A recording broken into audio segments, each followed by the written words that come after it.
Doctor ইউনূসের সঙ্গে British বাণিজ্য প্রতিমন্ত্রী জনাথনের সাক্ষাৎ, পাচার করা অর্থ ফেরাতে ঢাকার প্রতি সমর্থন।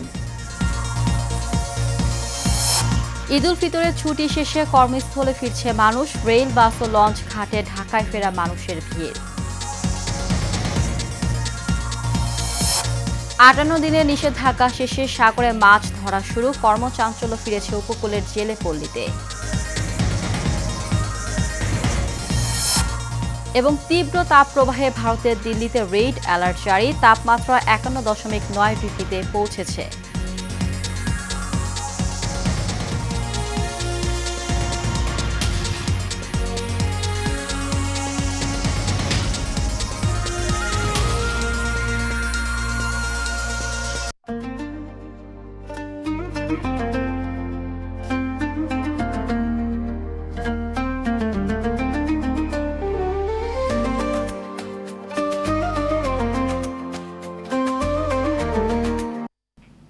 ঈদ মোবারক। ঈদের শুভেচ্ছা জানিয়ে শুরু করছি এশিয়ান নিউজ, সঙ্গে আছি জেসমিন ইভা।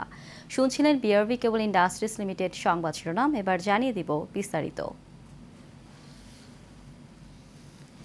ব্রিটিশ বাণিজ্য প্রতিমন্ত্রী এবং বোর্ড অব ট্রেডের সভাপতি জনাথন রেন্ডলস বাংলাদেশের অন্তর্বর্তী সরকারের প্রধান উপদেষ্টা ডক্টর মোহাম্মদ ইউনূসের সঙ্গে সাক্ষাৎ করেছেন।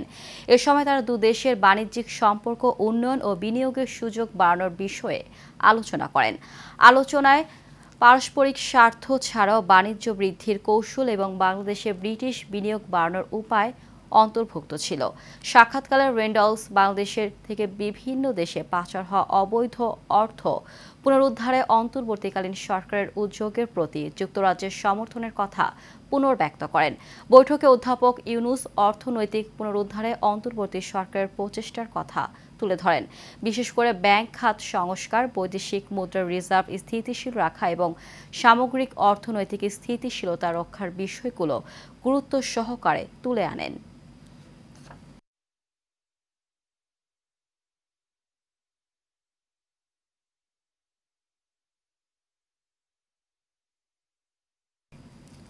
শান্তি, স্থায়িত্ব ও সম্প্রীতি প্রতিষ্ঠায় অবদানের জন্য ব্রিটেনের অত্যন্ত মর্যাদাপূর্ণ সম্মাননা কিং চার্লস হারমোনি অ্যাওয়ার্ড ২০২৫ পেতে যাচ্ছেন অন্তর্বর্তী সরকারের প্রধান উপদেষ্টা ডক্টর মোহাম্মদ ইউনূস। লন্ডনের সেন্ট জেমস প্যালেসে হবে এই আনুষ্ঠানিকতা। আগামীকাল বিএনপির ভারপ্রাপ্ত চেয়ারম্যান তারেক রহমানের সাথে প্রধান উপদেষ্টার বৈঠক হওয়ার কথা। প্রধান উপদেষ্টা প্রেস সচিব শফিকুল আলম বলেন, এই বৈঠকের কোনো ফরম্যাট নেই, তবে বাংলাদেশের বর্তমান রাজনৈতিক পরিস্থিতি, নির্বাচনের দিনক্ষণ, সংস্কার ও জুলাই চার্টার সহ যে কোনো বিষয় নিয়ে আলোচনা হতে পারে। এদিকে সফরের দ্বিতীয় দিন ব্রিটিশ রাজা তৃতীয় চার্লসের পক্ষ থেকে আয়োজিত বিশেষ নৈশভোজে অংশ নেন বাংলাদেশের অন্তর্বর্তী সরকার প্রধান। কিংস ফাউন্ডেশনের ৩৫ বছর পূর্তি উপলক্ষে ছিল এই নৈশভোজের আয়োজন।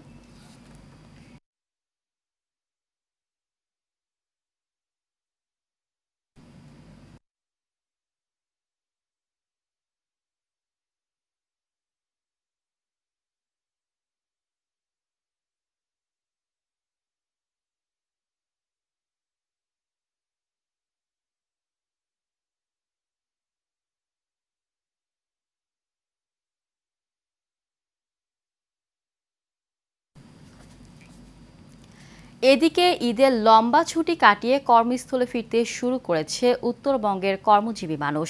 সকাল থেকে ঢাকা টাঙ্গাইল মহাসড়কে ঢাকায় ফেরা মানুষের চাপ বেড়েছে। একই চিত্র ঢাকা ময়মনসিংহ মহাসড়কেরও। তবে যানবাহনের চাপ না থাকায় সড়কে যানজট নেই। দীর্ঘ ছুটি কাটিয়ে কর্মস্থলে ফেরার পথে যানজট না পেয়ে অনেকটা স্বস্তি প্রকাশ করছে যাত্রীরা। গাজীপুর জেলা পুলিশ সুপার চৌধুরী মোহাম্মদ জাবেদ সাকেত জানান, কর্মস্থলে যেন স্বস্তিদায়কভাবে মানুষ ফিরতে পারে সেদিকে লক্ষ্য রেখে পুলিশ কাজ করছে।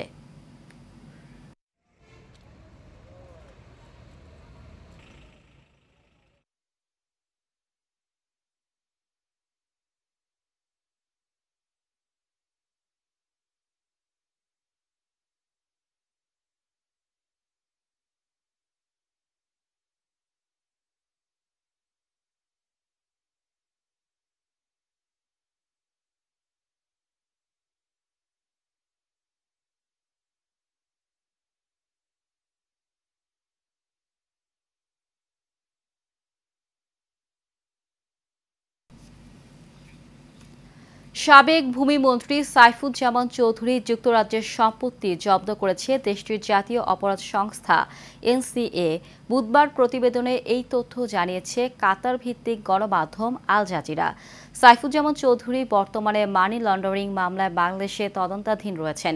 তিনি ক্ষমতাচ্যুত সাবেক প্রধানমন্ত্রী শেখ হাসিনা, বর্তমানে নিষিদ্ধ আওয়ামী লীগের প্রধান শেখ হাসিনার ঘনিষ্ঠ সহযোগী ছিলেন।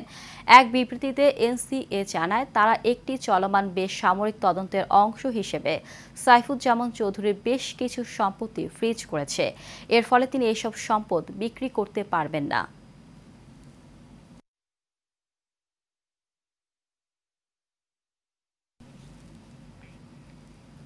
মধ্যরাতে শেষ হয়েছে সাগরে ইলিশ সহ সব ধরনের মাছ শিকারে ৫৮ দিনের নিষেধাজ্ঞা।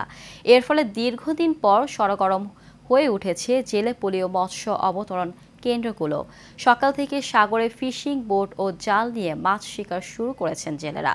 কেউ কেউ মধ্যরাত থেকেই সাগরের উদ্দেশ্যে রওনা হন। সমুদ্র উপকূলীয় জেলে পল্লীগুলোয় ফিরেছে কর্মচাঞ্চল্য। জেলেরা জানান, নিষেধাজ্ঞার সময় তারা কর্মহীন ছিলেন, ধার দেনা করে সংসার চালাতে হয়েছে তাদের। এখন নিষেধাজ্ঞা শেষে মাছ শিকার করে ধার দেনা পরিশোধ করে ঘুরে দাঁড়ানোর স্বপ্ন তাদের। এর আগে গত 15 এপ্রিল থেকে 58 দিন সমুদ্র উপকূলীয় এলাকায় মাছ ধরা, পরিবহন, সংরক্ষণ ও বিক্রয় সম্পূর্ণ নিষিদ্ধ ছিল।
ঈদের লম্বা ছুটি কাটিয়ে ঢাকায় ফিরতে শুরু করেছে উত্তরবঙ্গের মানুষ। এই বিষয়ে আরও খবর জানাতে গাজীপুর থেকে সরাসরি যুক্ত হচ্ছেন সহকর্মী আরিফ খান আবির। আবির, সড়কে ঢাকায় ফেরা মানুষের চাপ কেমন দেখছেন? এ বিষয়ে আরও কি তথ্য আছে আপনার কাছে, আমাদেরকে জানান। আপনি যেমনটি বলছিলেন, অর্থাৎ হচ্ছে এবার ঈদে কিন্তু ঈদের আগে মাত্র ছিল একদিন ছুটি এবং ঈদের পরে আসলে বেশ লম্বা ছুটি। আপনার সরকারি কর্মজীবীদের প্রায় 9 দিন এবং পোশাক কারখানার যারা শ্রমিক রয়েছে তাদের কিন্তু হচ্ছে আপনার 12 দিন 13 দিন, আবার কারো 14 দিন ছুটিও কিন্তু রয়েছে। তো সেই দিক থেকে কিন্তু হচ্ছে সরকারি ছুটির কিন্তু আর মাত্র 2 দিন বাকি রয়েছে। এখন কিন্তু রাজধানীমুখী মানুষের আপনার চাপ কিন্তু বেড়েছে। অথচ হচ্ছে দেখছেন গাজীপুর যেহেতু শিল্প অধ্যুষিত এলাকা, আপনি দেখতে পাচ্ছেন যে এখন কিন্তু হচ্ছে আপনার আমরা যে সড়কটিতে রয়েছে ঢাকা ময়মনসিংহ মহাসড়ক, এই সড়কে কিন্তু হচ্ছে আপনার ময়মনসিংহ বিভাগ থেকে যে মানুষজন তারা এসে কিন্তু হচ্ছে আপনার নামছেন। অর্থাৎ হচ্ছে 2-1 দিনের মধ্যেই তারা কর্মস্থলে যোগ দিবেন, সেদিক থেকে কিন্তু হচ্ছে তারা ইতিমধ্যেই চলে আসছেন। অর্থাৎ হচ্ছে বাসগুলো যে খুব ভিড় রয়েছে, কিন্তু সড়কে কিন্তু আসলে যানজট নেই। আপনি দেখছেন প্রত্যেকটি বাসে কিন্তু আপনার দাঁড়িয়ে যাত্রী যাচ্ছে এবং কি হচ্ছে আপনার দেখতে পাচ্ছেন হচ্ছে বাসের অপেক্ষায় কিন্তু অনেক যাত্রীরা কিন্তু তারা রয়েছেন। তো সেক্ষেত্রে কিন্তু হচ্ছে আপনার আহ, আহ, যাত্রীদের ক্ষেত্রে কিন্তু হচ্ছে কোনো অভিযোগ নেই, কারণ যাওয়ার সময় যে পরিমাণ হচ্ছে আপনার ছিল, ভোগান্তি ছিল, তো আপনার ফেরার সময় কিন্তু সেই ভোগান্তিটি কিন্তু হচ্ছে নেই। অর্থাৎ হচ্ছে যেহেতু সড়কে হচ্ছে তেমন কোনো যানজট নেই, যার কারণে কিন্তু হচ্ছে তারা স্বস্তি ভাবেই ফিরছেন। তো আরেকটি বিষয় যদি আপনাকে জানিয়ে রাখি, সেক্ষেত্রে হচ্ছে কিছুক্ষণ আগে কিন্তু গাজীপুরের স্বরাষ্ট্র উপদেষ্টা জেনারেল অবসরপ্রাপ্ত জাহাঙ্গীর আলম তিনি এসেছেন। তিনিও কিন্তু আসলে সড়কের পরিস্থিতি দেখে আপনার স্বস্তি প্রকাশ করেছেন। অন্তত হচ্ছে যাওয়ার সময় মানুষের যে ভোগান্তিটি হয়েছে, যেহেতু ফেরার সময় লম্বা একটি ছুটি রয়েছে, তো সেই ছুটিটার ক্ষেত্রে কিন্তু হচ্ছে মানুষের ফিরতে কিন্তু অনেকটা সুবিধা হচ্ছে। তো সেক্ষেত্রে কিন্তু হচ্ছে সড়কে আপনার যানজট নেই। তো হচ্ছে ঢাকা মহাসড়ক থেকে চৌরা এলাকাতেও কিন্তু আমরা দেখেছি। তো সেক্ষেত্রে তেমন কোনো যানজটের কিন্তু হচ্ছে আমরা দৃশ্য দেখিনি। অর্থাৎ হচ্ছে এখন পর্যন্ত কিন্তু স্বস্তিদায়ক যাত্রা হচ্ছে। তবে প্রচন্ড পরিমাণের গরমে কিন্তু হচ্ছে মানুষ নাভিশ্বাস উঠে গেছে। সেই দিক থেকে গরমে তাদের এক ধরনের অস্বস্তি কিন্তু কাজ করছে। তবে আপনার সড়কে কোনো যানজট নেই। এছাড়া আমার কাছে সর্বশেষ। আবির, আপনাকে ধন্যবাদ। দর্শক, গাজীপুর থেকে খবর জানাচ্ছিলেন আমাদের সহকর্মী। চলে যাচ্ছি পরবর্তী সংবাদে।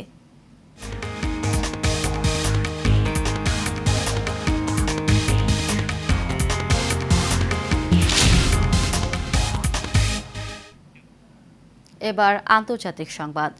ভারতের রাজধানী দিল্লিতে রেড অ্যালার্ট জারি করা হয়েছে। তীব্র গরমের মধ্যে হিট ইন্ডেক্সকে তাপমাত্রা ৫১.৯ ডিগ্রি সেলসিয়াসে পৌঁছানোয় এই অ্যালার্ট জারি করা হয়।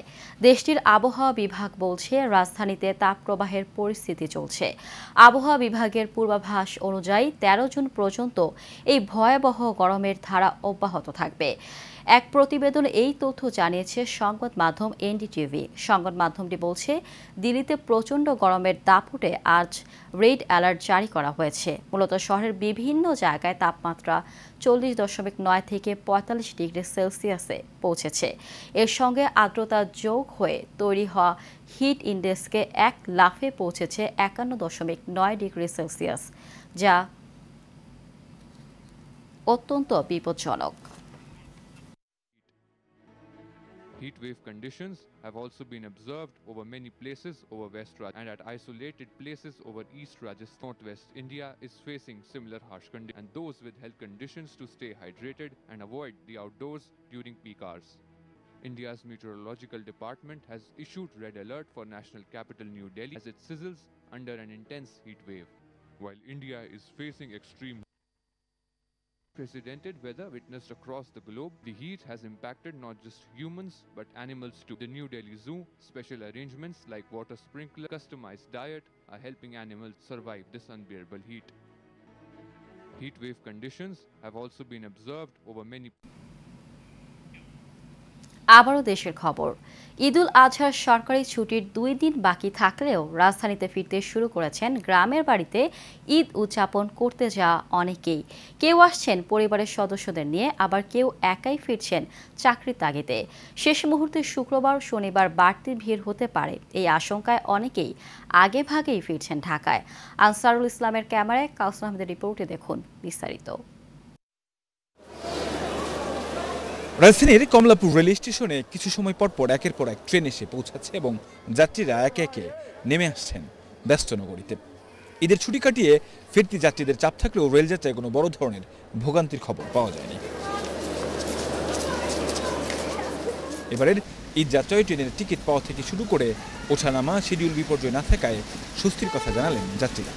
ঈদটা অনেক ভালো কাটছে, কারণ আমাদের বাসা হইতেছে নিকলি হাওর, তো ঈদে ঘোরাঘুরি হয়েছে, যাওয়ার টাইমে বাস দিয়ে গেছে, আসার টাইমে ট্রেনের টিকিট পাইছি, চলে আসছি। জার্নি সেফ ছিল, ঠিক টাইমে ট্রেন ছেড়েছে এবং ঠিক টাইমে আসছে।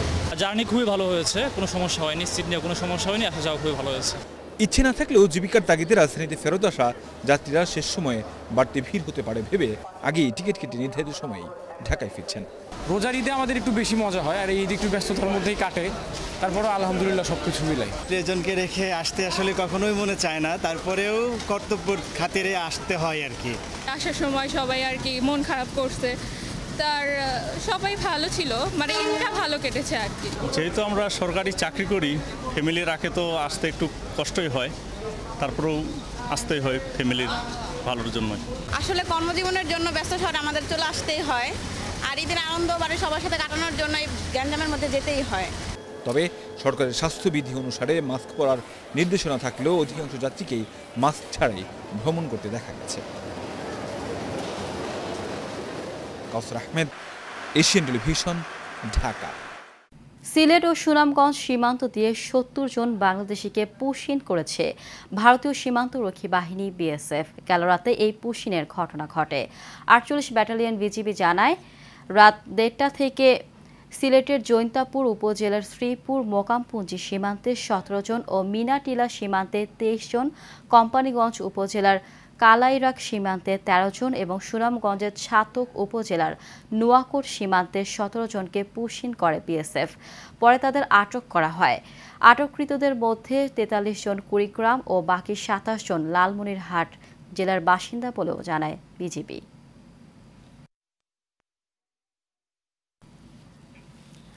জমি নিয়ে বিরোধের জেরে নেত্রকোনার পূর্বধলায় মামা ভাগ্নের দ্বন্দ্বে মামা চান মিয়া নিহত হয়েছেন বলে অভিযোগ উঠেছে।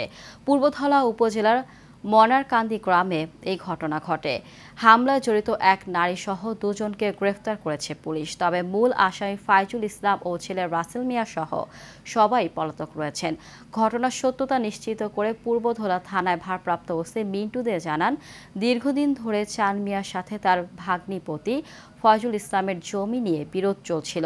এরই জেরে মারামারির ঘটনা ঘটে। এতে আহত হয় চান মিয়া। পরে তাকে উদ্ধার করে ময়মনসিংহ মেডিকেল কলেজ হাসপাতালে নিলে রাতে তার মৃত্যু হয়।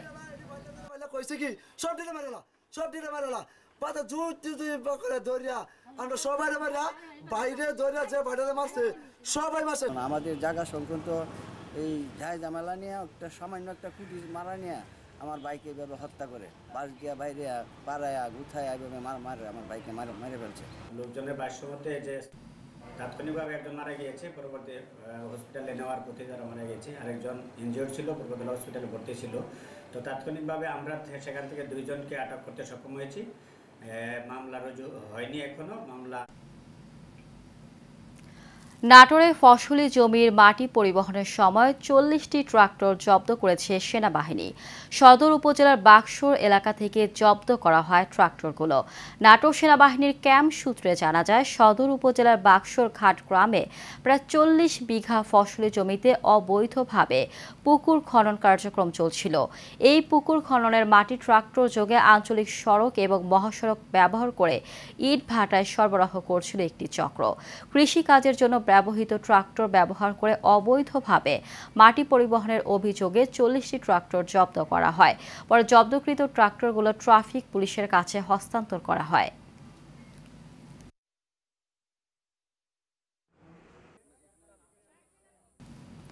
পৃথিবীর বিভিন্ন দেশে করোনা ভাইরাসের ওমিক্রন ভ্যারিয়েন্টের 2টি সাব ভ্যারিয়েন্টের সংক্রমণ বাড়ছে। বাংলাদেশেও নতুন একটি উপধরনের সংক্রমণ দেখা দিয়েছে, যে সংক্রমণ প্রতিরোধে সবচেয়ে কার্যকর নতুন টিকা। বিশেষ করে যে টিকাগুলো 2024-25 সালে উৎপাদিত হয়েছে, এমন তথ্য বিশ্ব স্বাস্থ্য সংস্থার। প্রতিষ্ঠানটি জানিয়েছে, নতুন টিকাগুলো করোনা ভাইরাসের ওমিক্রন ভ্যারিয়েন্ট প্রতিরোধে বিশেষ কার্যকর। তবে নতুন টিকা না থাকলে পুরনো টিকা নিয়েও এটি প্রতিরোধ করা যাবে। শেষ করব এশিয়া নিউজ। তার আগে বিআরবি কেবল ইন্ডাস্ট্রিজ লিমিটেড সংবাদ শিরোনামগুলো জানিয়ে দিব আরও একবার। ডক্টর ইউনূসের সঙ্গে ব্রিটিশ বাণিজ্য প্রতিমন্ত্রী জনাথনের সাক্ষাৎ, পাচার করা অর্থ ফেরাতে ঢাকার প্রতি সমর্থন। ঈদুল আজহার ছুটি শেষে কর্মস্থলে ফিরছে মানুষ, রেল বাস ও লঞ্চ ঘাটে ঢাকায় ফেরা মানুষের ভিড়। 58 দিনের নিষেধাজ্ঞা শেষে সাগরে মাছ ধরা শুরু, কর্মচাঞ্চল্য ফিরেছে উপকূলের জেলে পল্লীতে। এবং তীব্র তাপপ্রবাহে ভারতের দিল্লিতে রেড অ্যালার্ট জারি, তাপমাত্রা 51.9 ডিগ্রিতে পৌঁছেছে।